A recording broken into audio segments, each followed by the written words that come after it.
मंजिल उन्हीं को मिलती है जिनके सपनों में जान होती है। पंखों से कुछ नहीं होता, हौसलों से उड़ान होती है। डॉक्टर साहब के बहुत हौसले हैं और गरीब और दबे कुचले की लड़ाई लड़ते हैं।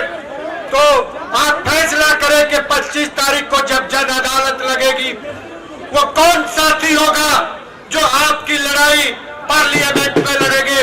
मैं आमंत्रित कर रहा हूं डॉक्टर उदित राज को, वो आए और हमें संबोधित करें। Doctor Udit Raj, doctor Udit Raj, Devendra Yadav, Devendra Yadav, Congress party, Congress party. Doctor Udit Raj ji, धन्यवाद। लेले भाई, हमारे लोकप्रिय अध्यक्ष भाई देवेंद्र यादव जी, हरक सिंह रावत जी, उत्तराखंड से आए वरिष्ठ नेता राजकुमार जी, पूर्व मंत्री राजस्थान, किरण अहिरवार जी मध्य प्रदेश से आई हुई हैं, अमृता धवन जी, रागिनी नायक जी, वाहिद कुरैशी जी, पुष्पा जी, संजय नीरज जी, अनिल भारद्वाज जी, भाई सुरेंद्र जी, प्रदीप राणा जी, अरे भाई हट जाइए ना, सीमा जी, अजय यादव जी, मैं हाँ लास्ट में आऊंगा, colonel Chaudhary ji, Rohit Chaudhary ji, and भाई इंद्रजीत शौकीन जी।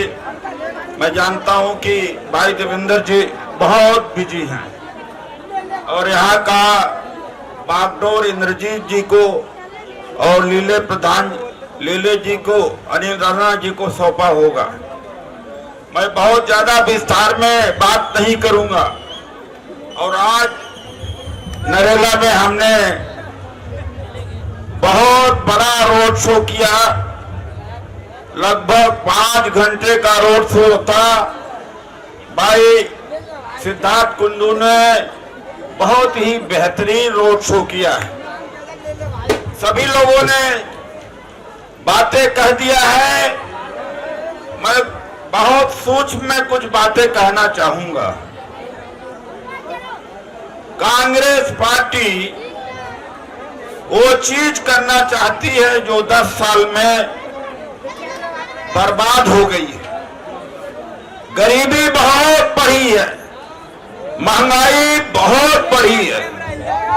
जब तो कांग्रेस पार्टी ने हर गरीब परिवार की महिला को 1 लाख रुपया साल में देने का गारंटी दिया है। आप में से कितने ऐसे लोग हैं जो गारंटी के बारे में जानते हो? हाथ उठा दें। और गारंटी कार्ड भी है, उसको आप वितरित करिए। माननीय राहुल गांधी जी इसी पर संवाद करने मंगोलपुरी आ रहे हैं, आपको पता भी होगा। और सबसे पहले महिलाओं की गरीबी दूर की जाएगी पूरे देश के अंदर। अडानी अंबानी नहीं बढ़ेंगे। और दूसरे नंबर पर जब मोदी जी प्राइम मिनिस्टर बने तो क्या उम्र रही होगी? जिसकी उम्र 23 वर्ष रही होगी, 24 वर्ष रही होगी, वो तो बर्बाद हो गया। उसकी जवानी खत्म कर दिया। उसके लिए भी कांग्रेस ने सोचा है कि जो शिक्षित लोग हैं उन्हें भी 1 लाख दिया जाएगा साल के अंदर। एक पीढ़ी को बर्बाद कर दिया भाई और बहनों, मैं आपसे ये कहना चाहता हूं, अगर आगे रह गए तो दूसरी पीढ़ी भी बर्बाद कर देंगे, दूसरी पीढ़ी के जवानी को भी बर्बाद कर देंगे और बाबा साहब गांधी नेहरू जी के बनाए जो संविधान है उसको एक खत्म कर देंगे। एक चुने हुए मुख्यमंत्री को जेल में भेजा, ये मैं नहीं मानता कि भ्रष्टाचार का आधार है।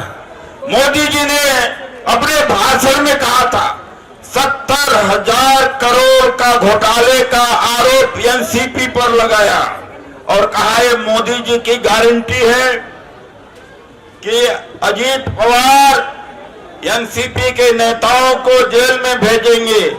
70,000 करोड़ के घोटाले वाले से समझौता करके उप मुख्यमंत्री बना दिया महाराष्ट्र में। ये भ्रष्टाचार नहीं, विपक्ष में चाहे टीचर हो, चाहे सामाजिक कार्यकर्ता हो, चाहे किसान हो, चाहे पॉलिटिकल पार्टी है, उसकी आवाज दबाने का काम किया जा रहा है। आजादी छीनी जा रही है, संविधान आपका खात्मे की ओर है। गलती से दोबारा कहीं ये जीत गए तो मैं आपको कह सकता हूं कि इस तरह की मीटिंग देवेंद्र भाई जी नहीं करा पाएंगे, हम लोग नहीं बोल सकते। सुरेंद्र भाई ये हालत है, हम लोग नहीं बोल पाएंगे, इसलिए जिंदगी के आखिरी मोड़ पर हम लोग हैं। शायद आगे हमें, अगर हम हार गए गलती से तो दोबारा हम लड़ नहीं पाएंगे, अगर इनको हरा दिया तो दोबारा ऐसा संकट नहीं आएगा संविधान बचाने का। इसलिए आप सभी लोग 25 मई तक आज से ये मान के चलिए कि हर व्यक्ति देवेंद्र यादव है, हर व्यक्ति उदित राज बनने की कोशिश करे। साथियों, माँ के पेट से कोई राजा पैदा होके नहीं आता। मैं भी एक गरीब घर से आया हूं, प्रयास करके ही उठा हूं। आप वोट मांगने जाएंगे, प्रयास करेंगे, आप प्रयास करते करते आप नेता भी बनेंगे, आप समझदार भी बनेंगे और एक जालिम हुकूमत को बदल भी देंगे। मैं अकलियत से एक बात कहना चाहता हूं, अकलियत को बड़ा दुखी कर रखा है। मैं आरएसएस को अंदर से जानता हूं। आरएसएस का प्लान है कि ईसाई और मुसलमानों का वोट से वंचित करना, ये सावरकर ने किया था। और ये कहते हैं कि संविधान नहीं बदलेंगे। अरे 12 दिसंबर 1949 को आरएसएस ने दिल्ली में संविधान जलाया था, बाबा साहब का पुतला जलाया था। गोलवलकर ने क्या कहा था, सबसे बड़ा अगर कोई सरसंघ चालक आरएसएस को हुआ जो 40 साल तक हुआ है वो गोलवलकर ने बाबा साहब को एक तरह से गाली दिया था कि डॉक्टर अम्बेडकर तमाम देशों के संविधानों को नकल करके बनाया है, इसमें भारतीयता तो नजर ही नहीं आती। कैसे कह सकते हैं कि संविधान नहीं बदलेंगे? ये संविधान बदलने की ही लड़ाई लड़ रहे हैं। सावरकर ने कहा था इस संविधान की जरूरत क्या है, मनुस्मृति को लागू कर दो।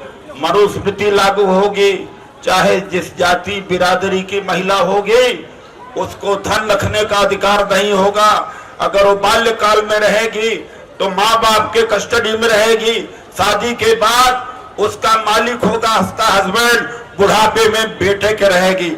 स्त्री किसी भी जाति की रहेगी वो गुलाम होगी। ऐसा संविधान चाहते हैं। जब भी हमारे खड़गे जी और राहुल जी आज सामाजिक न्याय की बात कर रहे हैं, संविधान बचाने की बात कर रहे हैं, हमारा यह भारत सबका है, पिछड़ों का भारत नहीं है क्या? कितने, मैं पूछना चाहता हूं, राहुल जी ने पूछा था, मीडिया से पूछा था कि कितने ओबीसी के हैं, शायद एक नहीं हाथ उठा। कितने दलित है, एक नहीं हाथ उठा।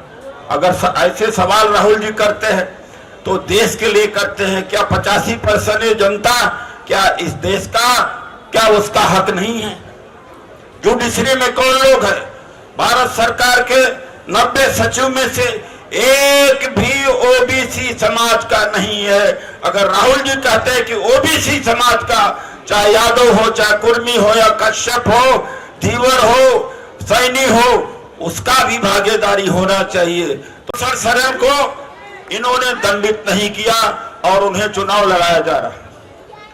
अंत में साथियों यह कहूंगा कि चौकन्ने का समय है और वोटर स्लिप, कितने लोग ऐसे हैं जिनको वोटर स्लिप सरकार के द्वारा दी गई है, क्योंकि कई जगह से शिकायत आ रही है कि वोटर स्लिप घर पर या वोटर पर्ची नहीं पहुंचाई गई है।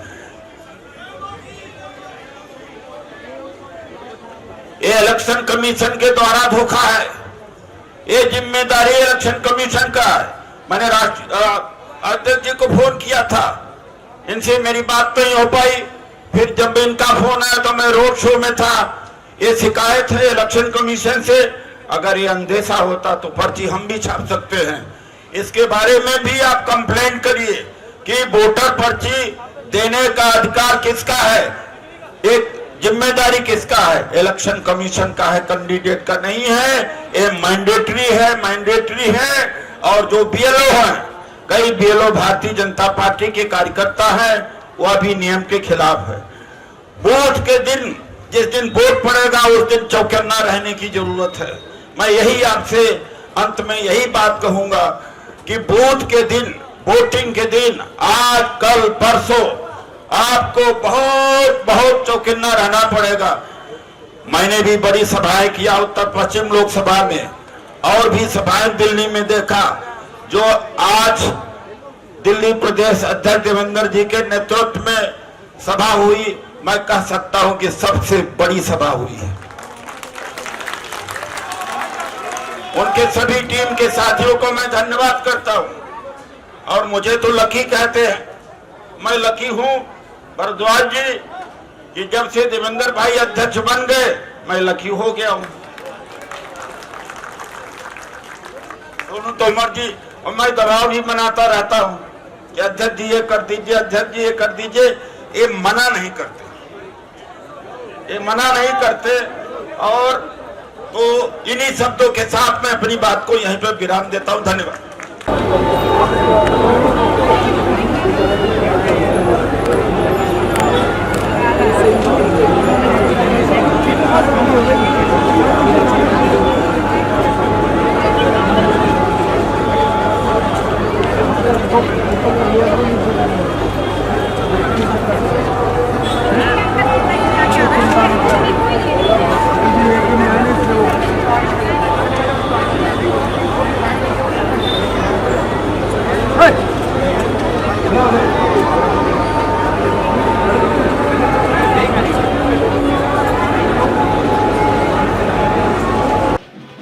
इस समय मौजूद हैं बादली विधानसभा में, और आपको बता दें यहाँ से लोकसभा प्रत्याशी जो कांग्रेस से है वो माननीय डॉक्टर उदित राज जी हैं, और हमारे साथ कुछ कांग्रेस के कार्यकर्ता मौजूद हैं जिनसे जानते हैं कि आज की महासभा कैसी रही।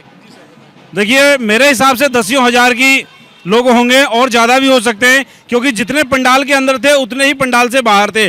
और ये विधानसभा जो सबसे मजबूत विधानसभा है, क्योंकि यहाँ की दिल्ली प्रदेश अध्यक्ष जो है यादव जी बहुत मजबूत हैं, और यहाँ पर काफ़ी अच्छा वोट 80% वोट जो पड़ेगा वो डॉक्टर उदित राज जी को पड़ेगा। आपने देखा होगा पहले भी वो सांसद रह चुके उदित राज जी, क्या कार्य किए उन्होंने, और अब अगर मान लो वो जीतते हैं तो क्या आशंका है, क्या वादा करते हैं वो कार्य करेंगे?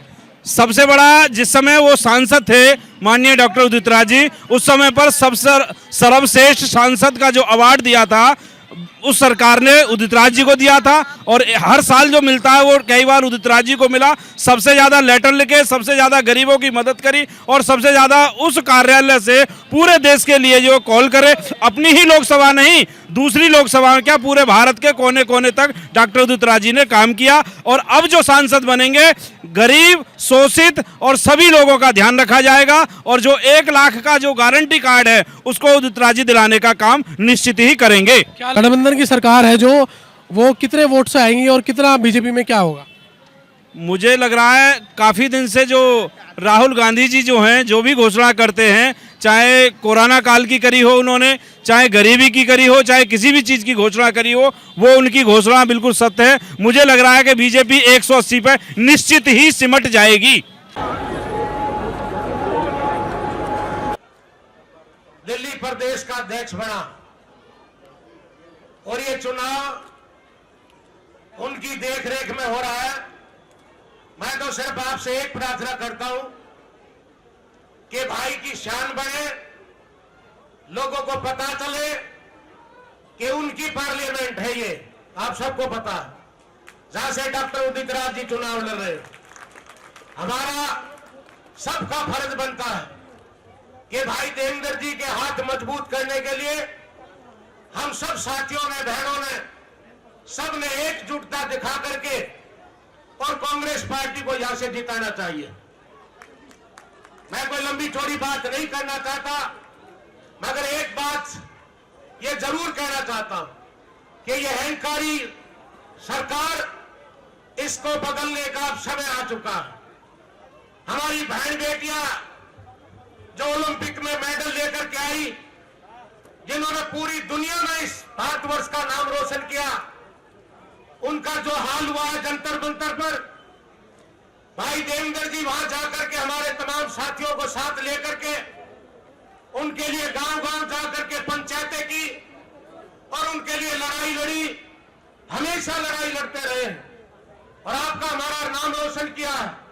तो मैं तो आपसे ज्यादा न बोलते हुए यही प्रार्थना करना चाहता हूं कि भाई देवेंद्र जी की पार्लियामेंट है और हमारे उम्मीदवार डॉक्टर उदित राज जी है। हमारा सबका फर्ज बनता है कि डॉक्टर उदित राज जी को ज्यादा से ज्यादा वोटों को जिताए। धन्यवाद, जय हिंद। अब मैं आमंत्रित कर रहा हूं आप सबके चाहते लाडले भाई देवेंद्र यादव जी को।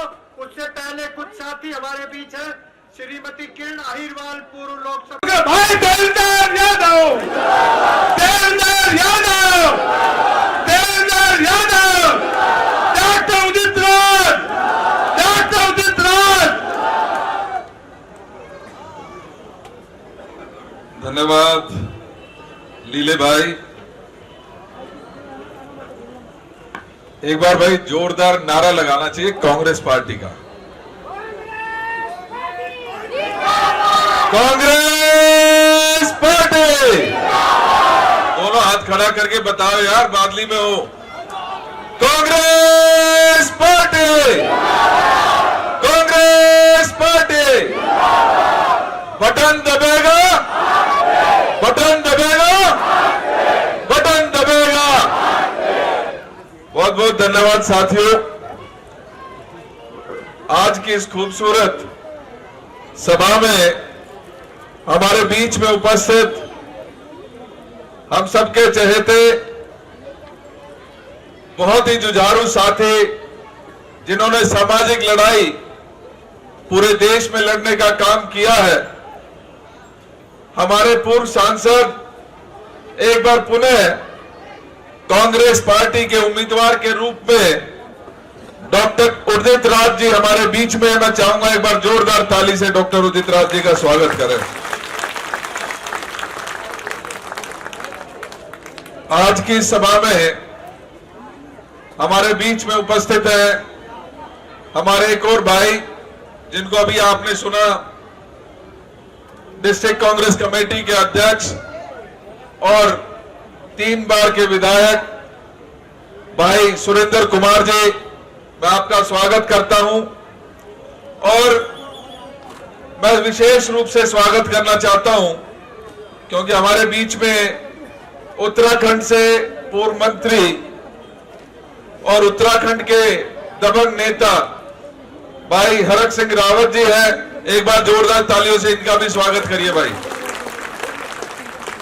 हमारे सबके चहेते बहुत ही जुझारू साथी, हमारे एक्स सर्विसमैन जो ऑल इंडिया कांग्रेस कमेटी की है, उसके जुझारू अध्यक्ष हैं भाई रोहित चौधरी जी। मैं इनका भी स्वागत करता हूं, माफी चाहता हूं।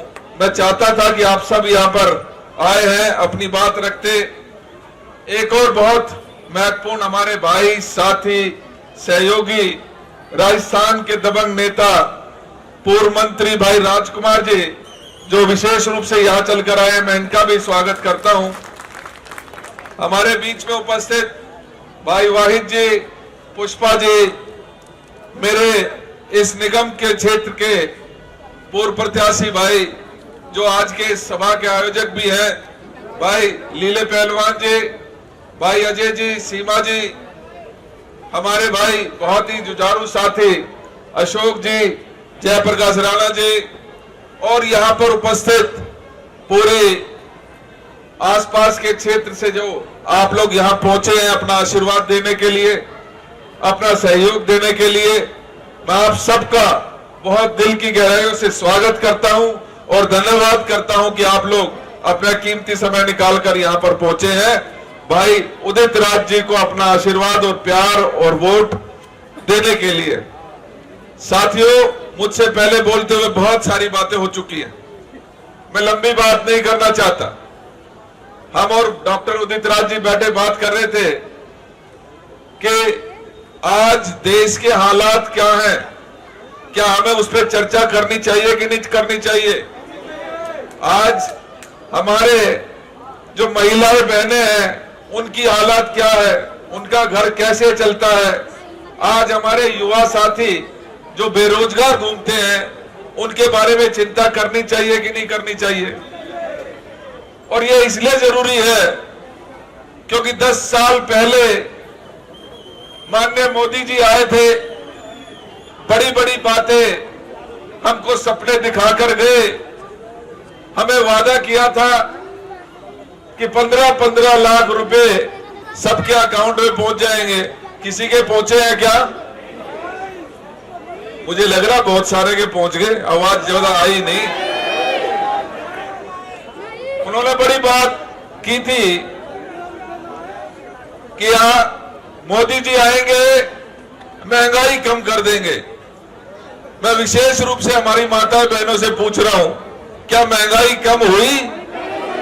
क्या आपकी रसोई में सब्जी, सिलेंडर, दाल कुछ भी सस्ता हुआ क्या? हालत क्या है? वो आसमान छू रहा है। छू रहा है कि नहीं छू रहा है? और इसी प्रकार से माननीय मोदी जी ने यह भी कहा था कि हमारे बहुत सारे साथी बेरोजगार घूमते हैं, उनको हर साल 2 करोड़ नौकरी देने का काम करूंगा। क्या किसी भी युवा साथी को नौकरी मिली? मिली क्या? आज 10 साल बीत गए हैं, माननीय मोदी जी के पास वो कोई भी ऐसा वादा नहीं है जो उन्होंने पूरा किया। सारे के सारे वादे जुमले साबित हुए। जुमले साबित हुए कि नहीं हुए? तो अब इनको बदलने का समय आ गया कि नहीं आ गया? और ये लड़ाई इसलिए भी जरूरी है कि आज बाबा साहब भीमराव अंबेडकर जी के संविधान, जिससे हमारा ये देश चलता है, जिससे हम सब बंधे हैं, जिससे हमारे देश ने ये तरक्की की है, आज उस संविधान को भी चैलेंज करने का काम इस मोदी जी ने किया है। आपको मालूम है ना, ये कहते हैं कि हमें 400 पार करवा दीजिए, 400 पार कर दीजिए, संविधान बदल देंगे। अब फैसला आपको करना है कि 400 पार करवाने हैं या 400 की उनको हार देनी है। जोर से सुन, बताओ, मुझे सुनता कम है थोड़ा। उनको 400 से हराना है ना, तो एकजुट होना पड़ेगा। और एकजुट का मतलब समझ रहे हैं? अब आप इस चक्कर में मत पड़िएगा कि आम आदमी पार्टी का हमारा भाई साथ लगा कि नहीं लगा, उसने कितनी मदद की नहीं की, वो हमारे साथ चल रहा है कि नहीं चल रहा। आज जरूरत इस बात की है कि अगर कोई हमारा साथी, हमारा भाई अपने घर पे भी बैठा है तो उसको भी कहो, इस संविधान बचाने की लड़ाई में 7 सहयोगी बनकर 4 तारीख को इंडिया गठबंधन की मजबूत सरकार बनाएंगे, माननीय राहुल गांधी जी को प्रधानमंत्री बनाएंगे।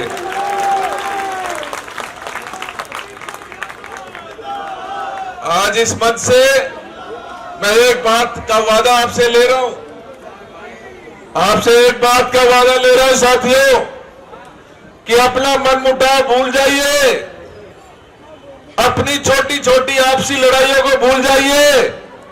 आज जरूरत इस देश को आपके वोट की है, ये आपको समझना पड़ेगा। और अगर आप इस बात के लिए तैयार हैं तो ये 25 तारीख को वो बटन जो है ना पहले नंबर पे है डॉक्टर उदित राज जी का, और मैं झाड़ू वाले मेरे साथियों को भी बताना चाहता हूं, कहीं वो साथी ढूंढे कि झाड़ू कहां पर है। हाथ में ही झाड़ू है और पहला नंबर बटन है, उस बटन को टकाटक टकाटक टकाटक दबा दीजिएगा। जब आपकी 1 नंबर बटन लगातार दबेगा, उतनी तेजी के साथ ये मोदी की सरकार भागती नजर आएगी। ये बात का वादा मैं आपको कहता हूं, आपकी अपनी सरकार बनेगी। माननीय राहुल गांधी जी, जिन्होंने 4000 किलोमीटर चलकर लोगों की पीड़ा जानने की कोशिश की, उन्होंने जानने की कोशिश की कि हमारा झुग्गी में रहने वाला हमारा भाई किस दिशा में रहता है। उन्होंने जानने की कोशिश की कि जो रिसेटलमेंट कॉलोनी के हमारे साथी हैं उनकी क्या हालत है, जो हमारे अनऑथराइज्ड कॉलोनी में रहने वाले लोग हैं उनकी कैसी दुर्दशा है। और उन दुर्दशाओं के ध्यान में रखते हुए उन्होंने जानने की कोशिश की कि मेरे युवा साथी क्या चाहते हैं। उन्होंने जानने की कोशिश की कि हमारी महिला बहनें क्या क्या पीड़ाएं झेल रही हैं। और शायद ये तभी उन्होंने ये फैसला किया कि कांग्रेस ऐसे न्याय पत्र लेकर आएगी जिसमें महिलाओं का सम्मान होगा, जिसमें युवाओं को रोजगार होगा, जिसमें श्रमिकों को 400 रुपए प्रतिदिन की मिनिमम गारंटी देने का काम करेंगे। आज ये देश हम गरीब लोगों से चलता है। एक समय था जब दिल्ली की तरफ हमारा पूरे देश से व्यक्ति आता था इस उम्मीद में कि उसको रोजगार मिलेगा। आज हालात बद से बदतर हो गई है। मैं चर्चा कर रहा था हमारे रेहड़ी पटरी वाले भाइयों के साथ, उन्होंने बताया और हम सब हर रोज देखते हैं किस तरीके से उन रेहड़ी पटरी पे जो अपना छोटा छोटा सामान बेचकर अपना गुजर बसर करते हैं उनको कैसे पुलिस डंडे मारकर भगाती है, कैसे जो कमेटी आती है उनकी रेहड़ी को पलट देती है। पलटती है कि नहीं पलटती है? पुलिस डंडे मारती है कि नहीं मारती है? जबकि आपको पता है कि कांग्रेस की सरकार ने भाई रेहड़ी पटरी वाले साथियों के लिए कानून बनाकर दिया था कि जहां पर उनकी रेहड़ी पटरी होगी उनको उसी क्षेत्र में पक्की दुकान बनाने का वादा और कानून पास कांग्रेस की सरकार ने किया था। 10 साल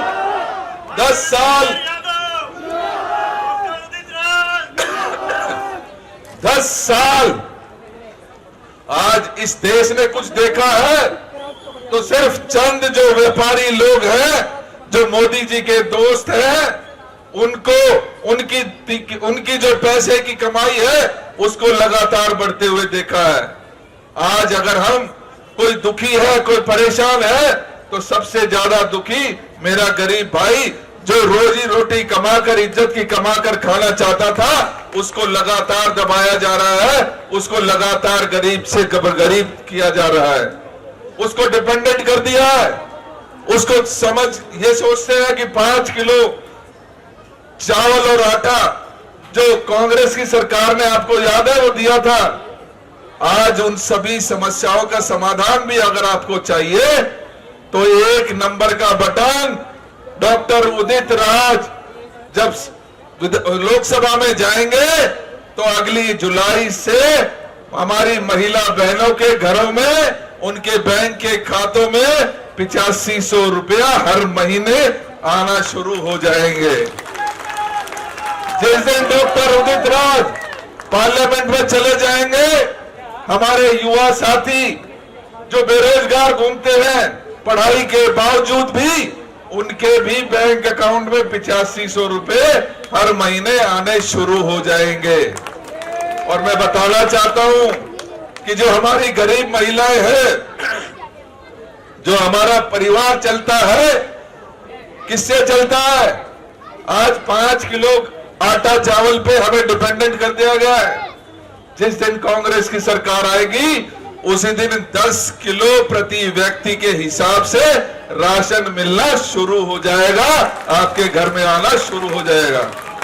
और यही नहीं दोस्तों, जिस दिन डॉक्टर उदित राज पार्लियामेंट में जाएंगे, ये मेरे भाई बैठे हैं, हेल्थ मिनिस्टर थे राजस्थान के, इन्होंने राजस्थान में एक योजना शुरू की। राजकुमार भाई आप तो गवाह है उसके, हर व्यक्ति का 25 लाख रुपए का बीमा तय हो जाएगा। कोई भी हारी बीमारी हुई, किसी भी बड़े से बड़े हॉस्पिटल में जाइएगा, अपना इलाज फ्री करवाने का काम का सुनिश्चित भी कांग्रेस की सरकार ने किया है। मैं आप सबसे वादा लेना चाहता हूं कि आप सब तैयार हैं? आवाज में बताओ, आवाज कम हो गई है। आप सब तैयार हैं? 1 तारीख को अपने इस भाई की इज्जत और सम्मान का ध्यान रखोगे? 1 नंबर का बटन दबाओगे? कैसे दबाओगे? टकाटक टकाटक टकाटक टकाटक। कैसे? बिल्कुल ठीक है। 25 तारीख अब दूर नहीं बची है, मात्र 2 दिन का वो है। इसमें चैन से मत बैठना, जो साथी इधर उधर गया हुआ है उसको भी बुला लेना। आपके इस भाई की इज्जत दांव पे लगी है, ये मैं बता देना चाहता हूं। कांग्रेस ने बहुत कुछ दे दिया आपके इस बेटे को, दिया कि नहीं दिया है? बहुत कुछ दे दिया है। कांग्रेस को देने का समय आपका भी है कि नहीं है? तो 25 तारीख पहला नंबर बटन, टकाटक टकाटक टकाटक, सारी समस्याओं का समाधान टकाटक हो जाएगा, आपको चिंता करने की जरूरत नहीं है। तो 25 मई भाजपा गई, ऐलान कर दो 25 मई, 25 मई। बहुत बहुत धन्यवाद आपका। जय हिंद, जय भारत। बहन रागिनी जी, पुष्पा जी, खोरवाल जी, मंच पर उपस्थित कर्नल रोहित जी, बाकी सभी हमारे नेतागण, आदरणीय जयकिशन जी, नीटू जी, सभी साथियों का जो मंच पर है उनका स्वागत और अभिनंदन। और जो सभा में उपस्थित कोने कोने से आए हैं, खास हमारे मुख्य वक्ता को सुनने के लिए, आप सबका भी बहुत बहुत आभार, बहुत बहुत धन्यवाद। एक शेर से अपनी बात की शुरुआत करूंगी कि अभी तो सिर्फ परिंदे शुमार करना है, अभी तो सिर्फ परिंदे शुमार करना है, हम सब जानते हैं किसका शिकार करना है। अभी तो सिर्फ परिंदे शुमार करना है, हम सब जानते हैं किसका शिकार करना है। बड़ा गुरूर है दरिया तुझे अपनी रवानी पर, तो हमें भी जिद है दरिया को पार करना है, दरिया को पार करना है। साथियों, चुनाव तो आप लोगों ने बहुत सारे देखे होंगे, बहुत बार आपने वोट डाला, कई बार सरकारें उतारी, कई बार सरकारें बनाई, क्योंकि जनता इस देश में जनता जनार्दन है। जनता तय करती है कि इस देश को कौन चलाएगा। लेकिन ये जो चुनाव है, ये चुनाव बाकी चुनावों से अलग है। अब ये अलग कैसे है? क्योंकि इस देश के अंदर जो हालात बनते जा रहे हैं, जो भाई को भाई से लड़ाने का काम किया जा रहा है, जो धर्म और जाति के नाम पर आपको और हमें बांटने की कोशिश की जा रही है, मैं मानती हूं कि आज इस देश के अंदर बहुत ही गंभीरता के साथ इस राजनीतिक स्वरूप को देखने की जरूरत है। और मैं हमेशा ये बात बोलती हूं कि जब ऊपर वाले ने आपके और मेरे रंग में अंतर नहीं किया तो ये बीजेपी वाले कौन होते हैं कि आपके और मेरे खून के रंग में अंतर करेंगे। ये तय नहीं करते कि इस देश के अंदर कौन रहेगा, कैसे रहेगा, कब रहेगा। मेरी बहुत सारी बहनें यहाँ पर उपस्थित थे, मेरी मातृशक्ति यहाँ पर है और मैं जानती हूं कि अगर सबसे ज्यादा महंगाई की चोट किसी को लग रही है तो हमारी बहनों को लग रही है, क्योंकि रसोई संभालती है हमारी बहनें। उनको पता है अगर पति का रोजगार छिन जाए या पढ़े लिखे डिग्री लेकर बच्चे को रोजगार नहीं मिले तो कैसे घर की रसोई में दिक्कत आती है कि नहीं आती है। आज हमारे बीच में कांग्रेस पार्टी के दिल्ली के अध्यक्ष, दिल्ली प्रदेश कांग्रेस पार्टी के अध्यक्ष आदरणीय देवेंद्र यादव जी यहाँ पर मौजूद है, मंच पर पधार रहे हैं। एक बार जोरदार तालियों से उनका स्वागत करिए और नारे लगाइए, Congress party, Congress party, Congress party, Devendra Yadav, Devendra Yadav, Devendra Yadav, Congress party, Rahul Gandhi, Sonia Gandhi, Priyanka Gandhi, Mallikarjun खड़गे, कांग्रेस पार्टी। आदरणीय देवेंद्र यादव जी आपके बीच में उपस्थित हो रहे हैं। हमारे वाजिद भाई भी, जो हमारे वाहिद भाई, हमारे दिल्ली माइनॉरिटी के चेयरमैन, जोरदार तालियों से देवेंद्र यादव जी का स्वागत। कांग्रेस पार्टी, हमारे लोकसभा के उम्मीदवार बहुत ही जुझारू ओजस्वी डॉक्टर उदित राज जी भी मौजूद है, जो आपके समक्ष प्रस्तुत हुए हैं, उपस्थित हुए हैं। आप सब जोरदार तालियों से उनका स्वागत करें। और इंद्रजीत जी के आदेश है कि जितने लोग कोने में खड़े हैं थोड़ा आगे की तरफ आ जाएं, थोड़ा आगे की तरफ आ जाएं। जो पीछे से लोग आ रहे हैं कोशिश कीजिए कि पंडाल के अंदर जाएं। पीछे चेयर्स पड़ी हैं, आप लोग चेयर्स को इस्तेमाल करके उस पर बैठ सकते हैं।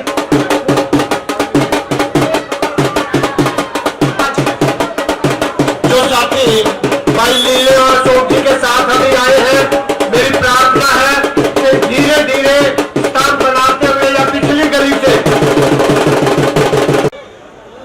और मैं बातचीत आपसे कर रही थी तो बातचीत को शुरू करने के लिए एक शेर आज किया जाए कि कलम ना हो तो लहू तर्जुमा नहीं होता, कलम ना हो तो लहू तर्जुमा नहीं होता, हमारे दौर में आंसू जुबान नहीं होता। कलम ना हो तो लहू तर्जुमा नहीं होता, हमारे दौर में आंसू जुबान नहीं होता। जहां भी जाएगा रोशनी फैलाएगा, क्योंकि किसी चिराग का अपना मकान नहीं होता।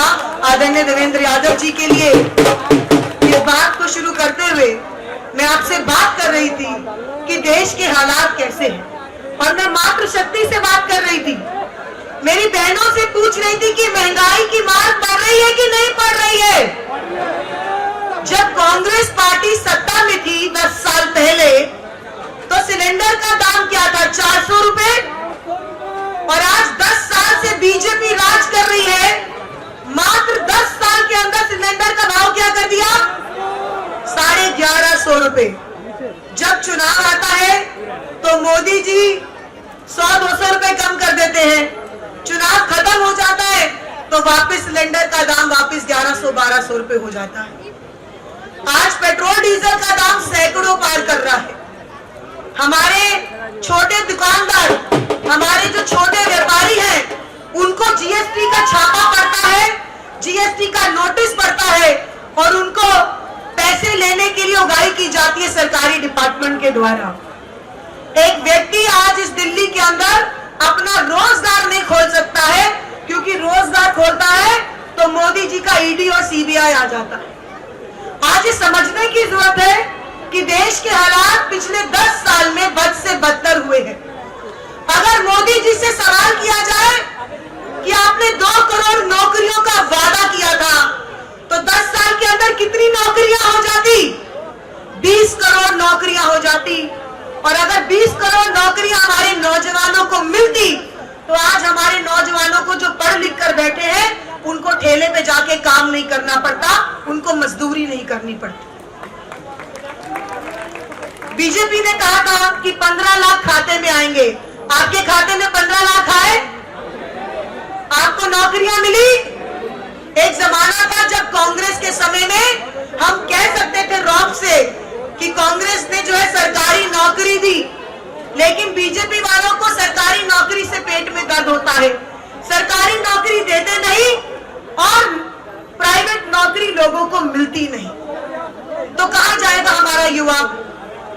आज कांग्रेस पार्टी ने 5 न्याय की बात करी है हमारे नेता राहुल गांधी जी ने, हमारे राष्ट्रीय अध्यक्ष मल्लिकार्जुन खड़गे जी ने।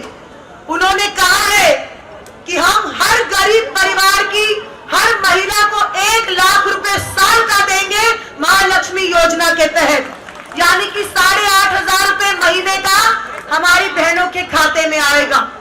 और कांग्रेस पार्टी जो कहती है वो करती है। दिल्ली किसने बनाई? आज आप लोग, बहुत सारे लोग दिल्ली में बसे। क्यों बसे? क्योंकि दिल्ली में रोजगार के अवसर थे, लेकिन आज लोग दिल्ली छोड़ के जा रहे हैं क्योंकि दिल्ली में रोजगार के अवसर बचे नहीं हैं। आपके यहाँ पर जो लोग बैठे हैं, आपके बहुत सारे लोग गांव में भी रहते होंगे। आप पैसे की बचत करते हो और गांव में बहन बेटियों की शादी के लिए भेजते हो, खेती के लिए भेजते हो, साल में 1-2 महीने के लिए अपने गांव भी जाते हो ताकि देखो कि खेती का कैसा हाल है। आज यहाँ पर किसी को अगर काम करने का मौका ही नहीं मिलेगा तो दिल्ली में रहने का फायदा क्या रह जाएगा? तो आपको ये समझने की जरूरत है कि आज जो हालात है उसमें आप लोगों को गंभीरता से अपने विवेक का इस्तेमाल करना है। और एक बात समझ लीजिए कि जितने यहाँ लोग बैठे हैं वो वोटर हैं। आपके पास वोट का अधिकार है, इसलिए आज यहाँ पर मंच लगे हैं और पार्टी के नेता आपके पास आते हैं। अगर आपका वोट का अधिकार छीन लिया गया बीजेपी द्वारा तो आपके पास कोई आएगा नहीं आपका सुख दुख जानने के लिए। और बीजेपी चाहती है कि एक ऐसा संविधान बने जिसमें लोगों के अंदर लोकतांत्रिक अधिकारों का हनन हो और आपका वोट का अधिकार भी शायद उसमें छिन सकता है। और अगर आपका वोट का अधिकार नहीं होगा तो आपके बारे में बात कौन करेगा? तो अगर संविधान को बचाना है, लोकतंत्र को बचाना है, तो एक बात को याद रखिए कि अगर आपने अपने वोट के अधिकार को बचाना है तो 25 मई को डॉक्टर उदित राज जी को वोट करना है और कांग्रेस पार्टी को ज्यादा से ज्यादा मतों से जिताना है। बहुत बहुत धन्यवाद। जय हिंद, जय भारत। मंच पर उपस्थित दिल्ली प्रदेश कांग्रेस कमेटी के बहुत ही कर्मठ, जुझारू और मेहनती अध्यक्ष, जिनका परिचय देना मैं समझती हूँ सूरज को दीपक दिखाने के समान है, फिर भी एक लंबा राजनीतिक अनुभव जिनका रहा, उनके लिए इस शेर के साथ मैं अपनी बात की शुरुआत करना चाहती हूँ कि हाथों में खंजर नहीं। ये कुछ लोग हैं जो चाहते हैं कि लड़ाई झगड़ा होता रहे, नफरत और हिंसा फैलती रहे, भाई भाई आपस में लड़ता भिड़ता रहे। तो हम कहते हैं कि हाथों में खंजर नहीं, आंखों में पानी चाहिए। अरे हमें तो दुश्मन भी खानदानी चाहिए। कौन है ये लोग? अंग्रेजों के आगे नाक रगड़कर माफी मांगने वाले। तो हाथों में खंजर नहीं, आंखों में पानी चाहिए। और हमें तो दुश्मन भी खानदानी चाहिए।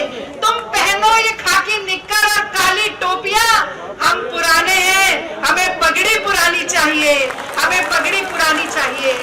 तो कांग्रेस की एक पुरानी परंपरा को अपने मजबूत कंधे पर ढोने वाले आदरणीय देवेंद्र यादव जी। और देखिए, ये कहा जाता है कि जिसकी शान में आज का ये कार्यक्रम रखा गया है, आज के हमारे दूल्हा जो हैं, उत्तर पश्चिमी दिल्ली से प्रत्याशी जो हैं, हर गरीब, हर वंचित, हर शोषित वर्ग की आवाज बुलंद करने वाले आदरणीय उदित राज जी।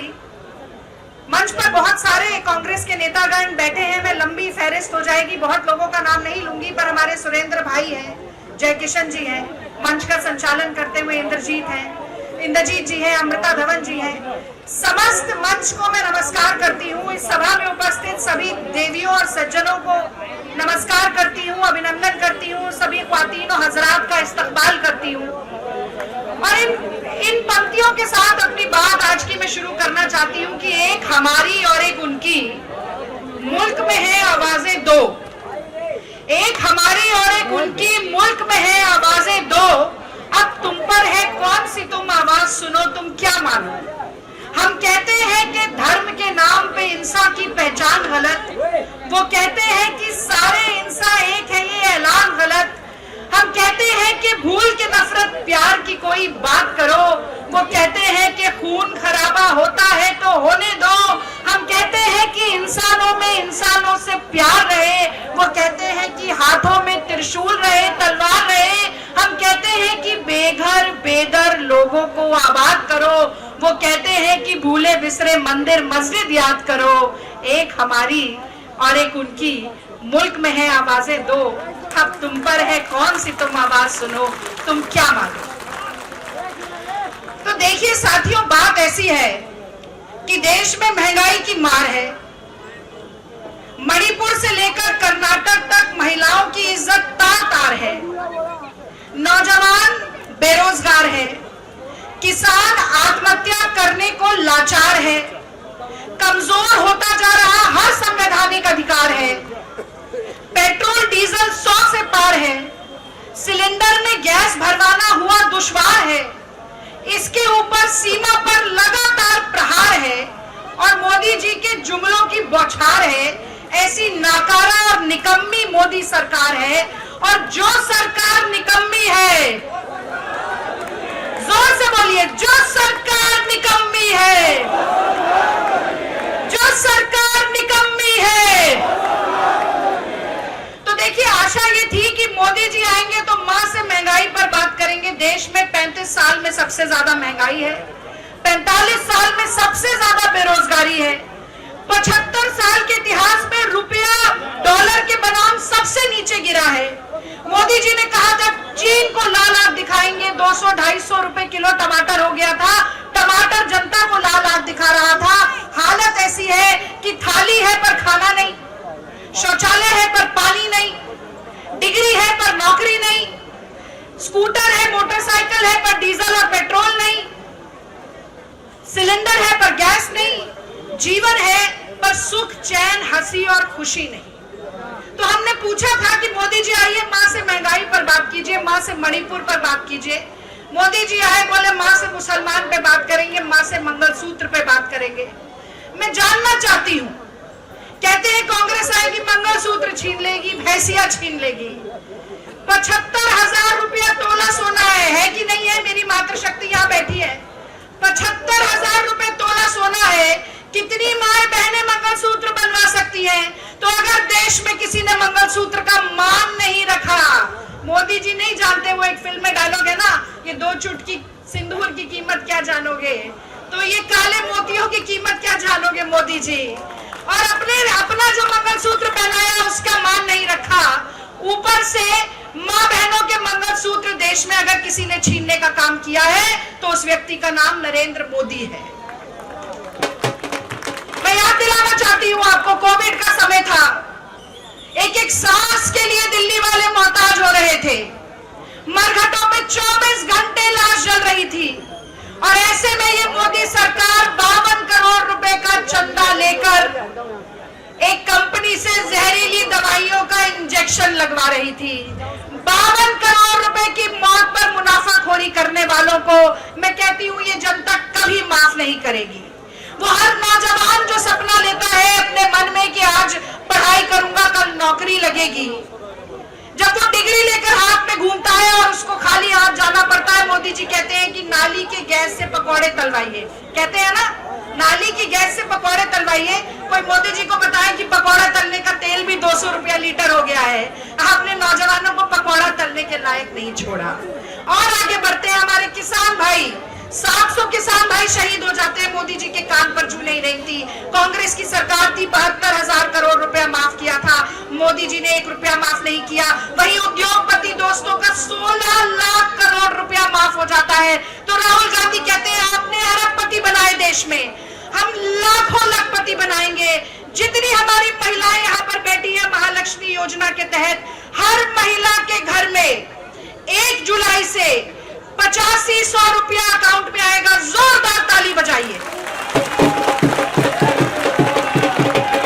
राहुल जी कहते हैं कि ये अधिकार है हर उस नौजवान का जो पढ़ा लिखा है पर नौकरी नहीं मिल रही। हम स्टाइपेंड देंगे हर ऐसे घर में बैठे हुए लड़के को जिसके पास डिग्री या डिप्लोमा है, उस लड़के के उस लड़की के अकाउंट में भी 1 जुलाई से 8500 रुपया आएगा। यानी कि अगर गरीब परिवार से आप हैं, आपका लड़का बेरोजगार है, तो 17,000 रुपया महीना आपके अकाउंट में 1 जुलाई से आना शुरू होगा। जोरदार ताली बजाइए। मैं बताना चाहती हूँ आपको, मोदी जी कहते हैं कि भैया हमने तो 80 करोड़ लोगों को मुफ्त राशन पहुंचा दिया। और अगर हम दुनिया के आंकड़े देखें तो भूखमरी में ग्लोबल हंगर इंडेक्स बताता है कि हमने नेपाल को, बांग्लादेश को, पाकिस्तान को, श्रीलंका को, सबको पीछे छोड़ दिया। भूखमरी में विश्व गुरु हम बनते जा रहे हैं। तो ये जो अनाज बढ़ रहा था, ये गरीब आदमी के पास न पहुंचकर धन्ना सेठों के गोदाम में जाकर उनकी तोन फुलाने का काम कर रहा था। खड़गे जी ने कहा, राहुल जी ने कहा, हम 10 किलो अनाज मुफ्त देंगे।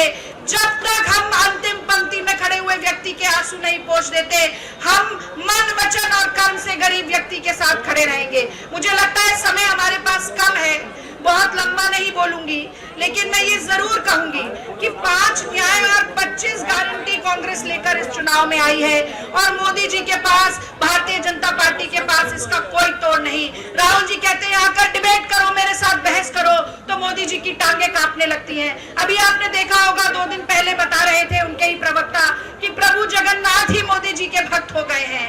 कभी मोदी जी कहते हैं कि मैं तो खुद परमात्मा हूँ, हर हर मोदी के नारे लगाओ, लेकिन अगर पूछते हैं कि जो जनता जनार्दन है उसके बारे में क्या किया, अरे मोदी जी कभी ये तो बताओ कितने अस्पताल बनाए, ये बताओ कितनी सड़क बनाई, ये बताओ कितना रोजगार दिया, ये बताओ महिला सुरक्षा का क्या हुआ, ये बताओ कि देश में विकास कैसे हुआ। एक भाषण में मोदी जी बोल नहीं पाएंगे। तो आज कांग्रेस पार्टी आपके सामने एक बहुत ही अद्भुत प्रत्याशी को लेकर आई है, डॉक्टर उदित राज।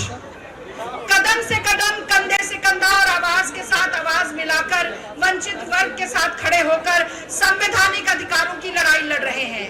अगर 400 सीट का नारा देने वाले हर नारे के साथ कहते थे कि संविधान बदल देंगे, तो उदित राज अंगद की तरह पैर जमाकर खड़े हैं और कह रहे हैं कि संविधान का हर अधिकार सुरक्षित रहेगा, मैं लड़ाई लड़ूंगा।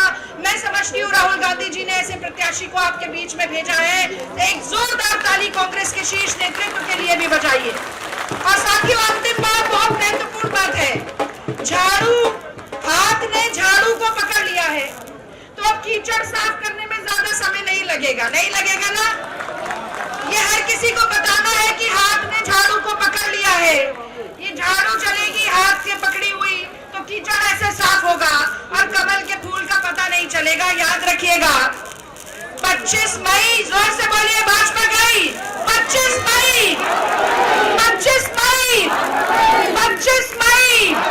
और एक बार मेरे साथ तारा लगाइए, मैं उसके बाद जा रही हूँ। इंद्रजीत भाई साहब, मैं कहूंगी आवाज दो, आप कहेंगे हम एक है, क्योंकि हमारे आम आदमी पार्टी के, इंडिया गठबंधन के, कांग्रेस के सभी साथी साथ में हैं। और दो जोर से आवाज जाए कि इतने बाजू, इतने सर, गिन ले दुश्मन ध्यान से, और हारेगा वो हर बाजी जब खेले हम जी जान से।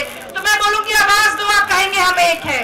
आवाज दो, आवाज दो, आवाज दो।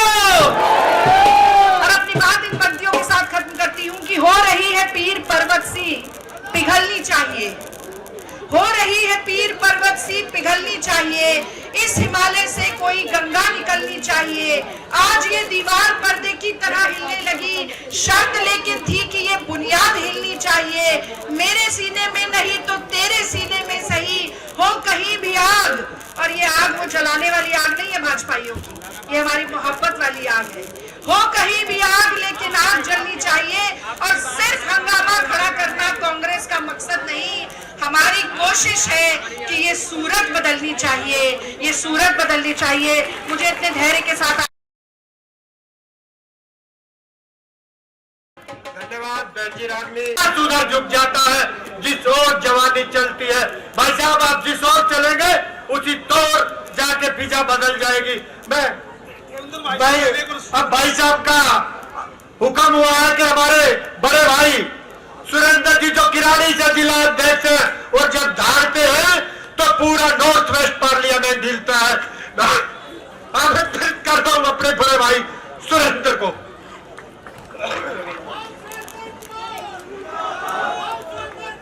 आदरणीय सुरेंद्र जी संघर्ष करो, भाई सुरेंद्र जी जिंदाबाद। आदरणीय हमारे और आपके लोकप्रिय नेता, हमारे भाई और दिल्ली प्रदेश के अध्यक्ष भाई देवेंद्र यादव जी, और हमारी पार्लियामेंट के उम्मीदवार भाई डॉक्टर उदित राज जी, और तमाम मंच, और मेरे भाई आपके जिलाध्यक्ष भाई इंद्रजीत जी, सामने बैठे हुए बुजुर्गों और नौजवान साथियों। देखिए, मेरे से पहले बहुत वक्ताओं ने आपको बताया कि 25 तारीख को चुनाव है। ये चुनाव कोई आम चुनाव नहीं है। ये चुनाव लोकतंत्र की रक्षा करने के लिए, लोकतंत्र को बचाने के लिए ये चुनाव है। मैं आपको यह भी बता रहा हूं कि अगर कोई भूल हो जाती है तो आप ये समझ लेना फिर दोबारा कभी चुनाव नहीं होगा। ये बीजेपी के लोग ये चाहते हैं इस बात को कि हम चुनाव बंद कर दें, आरक्षण खत्म कर दें, और जो जागती चली हुई है आज देश के अंदर, मेरे ख्याल ऐसा समय कभी अंग्रेजों के टाइम में भी आपने नहीं देखा होगा। कोई भी अपनी आवाज उठाता है तो उसके पीछे ईडी लगा करके, सीबीआई लगा करके उसको जेल में डाल दिया जाता है। कोई अपनी बात नहीं रख सकता, कोई बोल नहीं सकता। ऐसी जाति मेरे ख्याल आज तक कभी हुई नहीं इस देश के अंदर। और ये लोग चाहते हैं कि डरा करके राजनीति करना चाहते हैं, 400 पार की बात करते हैं। आज पूरे हिंदुस्तान में कांग्रेस की लहर है, गठबंधन की लहर है। तो मैं तो आपसे यही प्रार्थना करना चाहता हूं कि पिछले समय को याद करो। कोरोना के समय में जब आप लोग अपने प्रदेश में जाना चाहते थे, हजारों लोग पैदल चले हुए थे, उस कांग्रेस पार्टी को याद करो कि हमारे को आदेश दिया था राहुल गांधी जी ने और सोनिया गांधी जी ने कि जो भी अपने प्रदेश जाना चाहता हो उसको बस में बैठा करके उसके प्रदेश में छोड़ करके आओ। मगर इसी बीजेपी ने बॉर्डर के ऊपर हमारी सारी की सारी बसें रोक दी थी और कहा कि हम ये बसें जाने नहीं देंगे। लोग तड़प तड़प करके सड़कों पर जान दे रहे थे, हजारों किलोमीटर पैदल चल रहे थे। जब कहां गई थी ये बीजेपी? याद करो, आपके इस कॉलोनी के सामने दीवार खड़ी कर दी थी किसानों के लिए, बड़ी बड़ी कीलें गाड़ दी थी, और वो किसान, हजारों किसानों ने शहादत दी।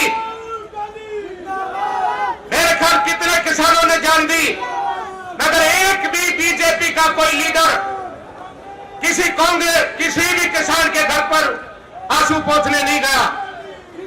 मैं ये भी बताना चाहता हूं कि ये जो इन्होंने जाति की है, बहुत सारे भाई मिलिट्री में भर्ती होना चाहते थे, अग्निवीर 4 साल के अंदर वो रिटायरमेंट भी होकर के अपने घर पे आ जाएगा, उसको कोई सुविधा नहीं मिलेगी।